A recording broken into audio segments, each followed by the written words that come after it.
sœurs en Christ, la parole de Dieu nous invite ce matin à une cause spirituelle essentielle. Nous allons méditer ensemble le livre du prophète Osée, chapitre 6, versets 1 à 6, sous le thème « Au-delà des rituels, l'exigence d'un cœur sincère ». Que le Saint-Esprit ouvre nos cœurs et dispose nos esprits à recevoir sa vérité. Soyez donc les bienvenus à cette édition au nom de Christ Jésus. Amen.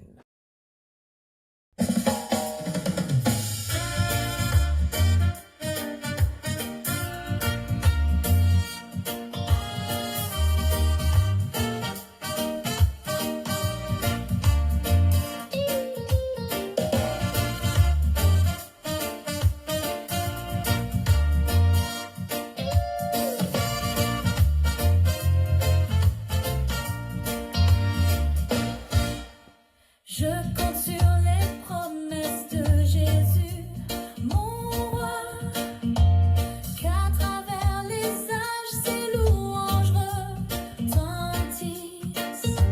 Je chanterai fort gloire au plus haut des cieux. Je compte sur les promesses de mon Dieu.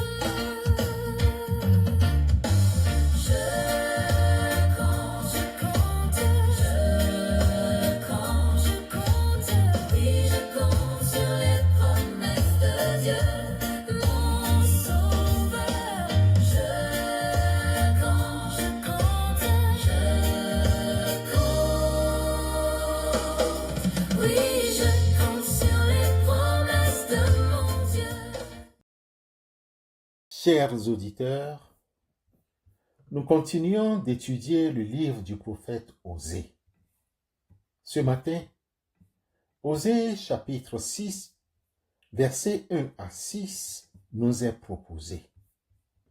C'est l'un des sommets spirituels du livre. Il fait directement suite au chapitre 5 que nous avons étudié. Rappelez-vous que Dieu venait de dire « Je m'en irai » jusqu'à ce qu'il cherche sa face. Osée chapitre 5, le verset 15.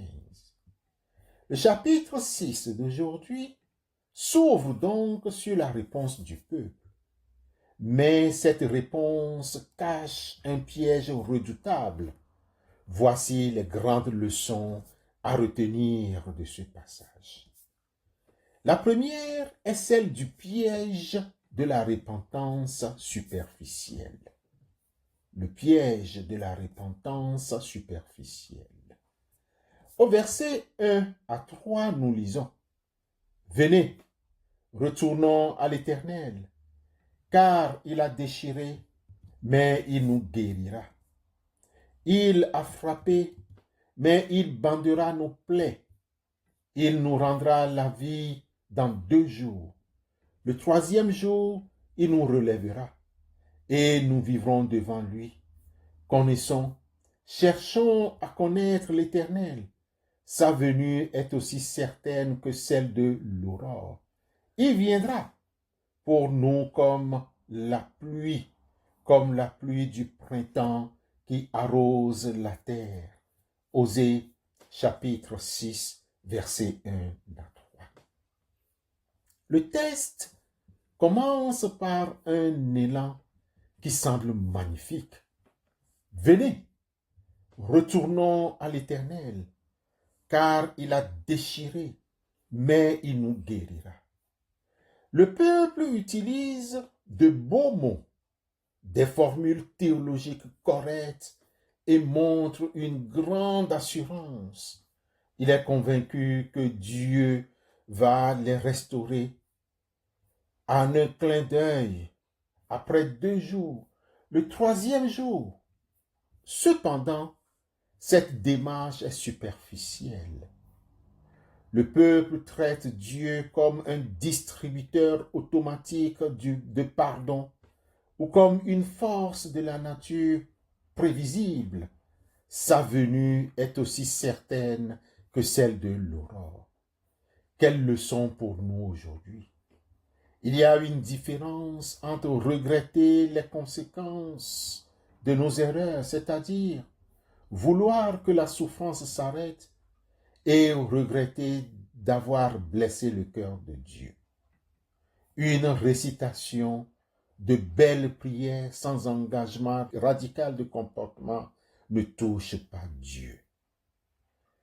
La deuxième leçon est l'amour comme feu de paille. L'amour comme feu de paille. Au verset 4, que te ferai-je, Ephraïm? Que te ferai-je, Judas? Votre piété est comme la nuée du matin, comme la rosée qui bientôt se dissipe. Osée, chapitre 6, le verset 4. La réaction de Dieu face à cette prière est un cri de déception poignant. Que te ferai-je, Ephraïm? Que te ferai-je, Judas? Votre piété est comme la nuée du matin, comme la rosée qui passe bientôt. Dieu voit à travers leurs jeux. Le mot traduit ici par piété ou fidélité est l'amour engagé, l'alliance royale. Dieu compare l'amour du peuple à la brume matinale. Elle est visible au lever du soleil, mais dès qu'il commence à faire chaud, elle s'évapore complètement. Quelle leçon retenir, chers frères et sœurs? Dieu ne cherche pas des élans émotionnels d'un jour ou de résolutions de début d'année qui s'évanouissent à la première tentation. Dieu cherche une fidélité constante, une foi qui tient dans la durée. La troisième leçon est la révolution du cœur contre le rituel. La révolution du cœur contre le rituel. Au verset 5 et 6, nous lisons: C'est pourquoi je les frapperai par les prophètes, je les tuerai par les paroles de ma bouche, et mes jugements éclateront comme la lumière. Car j'aime la piété et non les sacrifices, et la connaissance de Dieu plus que les holocaustes. Osée, chapitre 6, versets 5 et 6.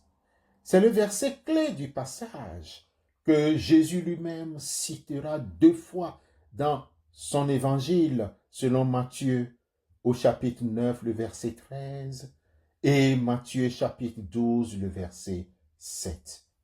Allez et apprenez ce que signifie « Je prends plaisir à la miséricorde et non au sacrifice ». Car je ne suis pas venu appeler des justes, mais des pécheurs.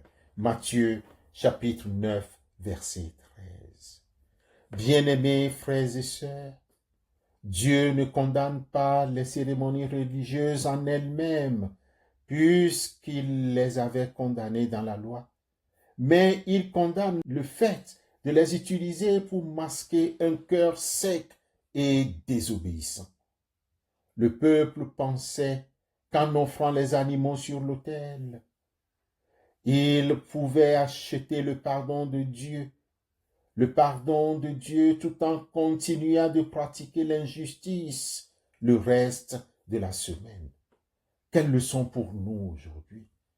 La religion extérieure ne remplacera jamais la relation intérieure. Dieu préfère 1000 fois un cœur rempli d'amour, authentique pour son prochain et d'une recherche sincère de sa volonté, plutôt que des rituels religieux avec des liturgies impeccables mais vides de sens. Bien-aimés frères et sœurs, le livre du prophète Osée, chapitre 6, les 6 premiers versets nous mettent en garde contre la religion des apparences. Il nous enseigne que Dieu ne se laisse pas fléchir par des paroles magiques ou des rituels de surface. Ce qu'il réclame de nous, ce n'est pas une piété éphémère comme la rosée du matin, mais un amour solide et une connaissance vivante qui transforme notre manière d'agir au quotidien. Bien-aimés, c'est un appel percutant à examiner la profondeur de notre relation avec le Seigneur pour passer d'une foi de surface à un amour véritable et quotidien. Petits enfants, n'aimons pas en parole et avec la langue, mais en action et avec vérité. Nous rappelle alors Jean dans sa première épître au chapitre 3, le verset 18. Amen.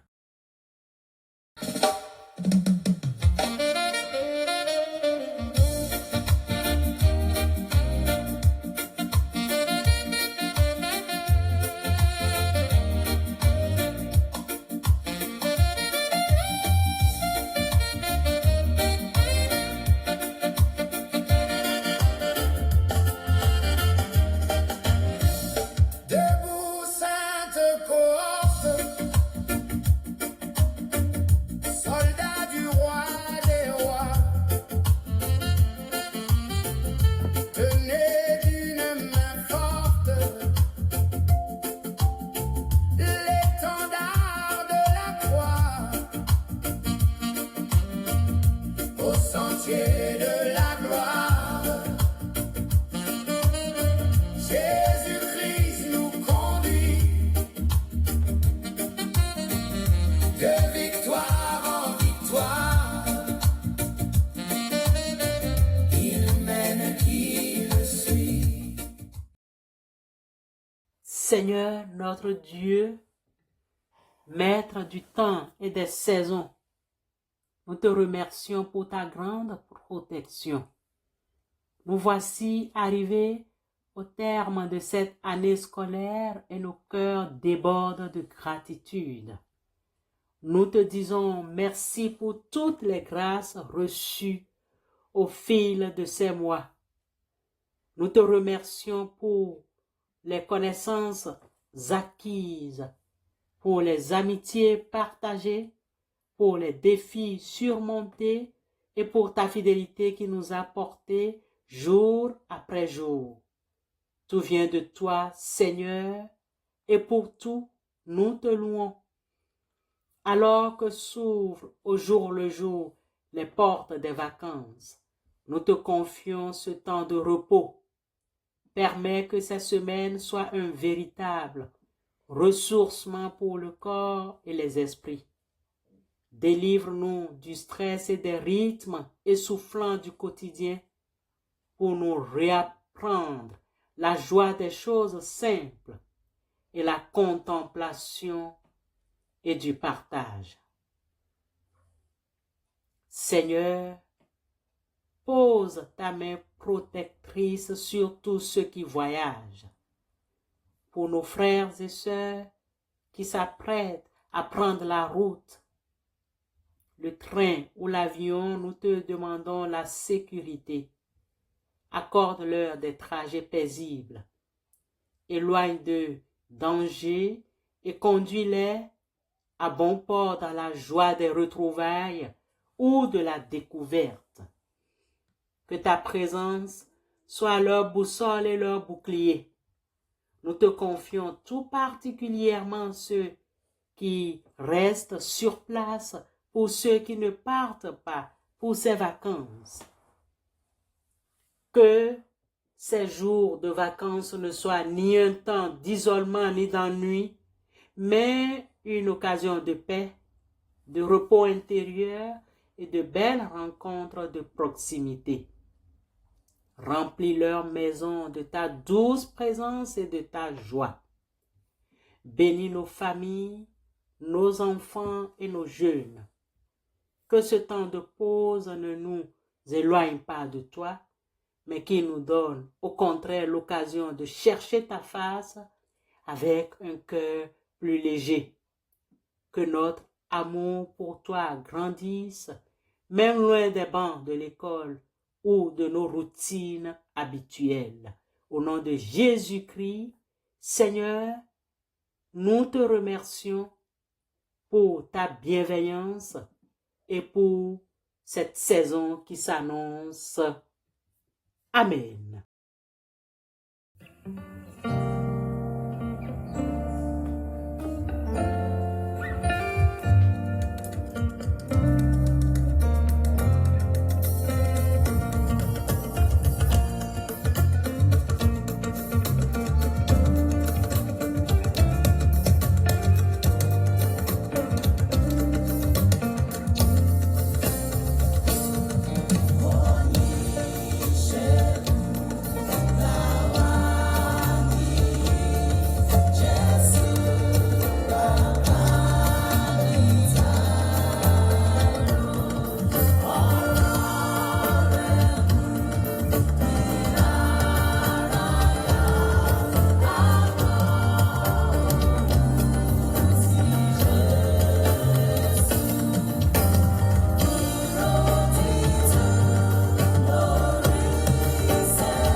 Que le Seigneur marche à nos côtés sur tous nos chemins, qu'il veille sur nos vas-et-vient et nous accorde sa sécurité, qu'il bénisse nos journées et rafraîchisse nos âmes, qu'il remplisse nos idées de sa joie et nos cœurs de sa présence, au nom du Père, du Fils et du Saint-Esprit.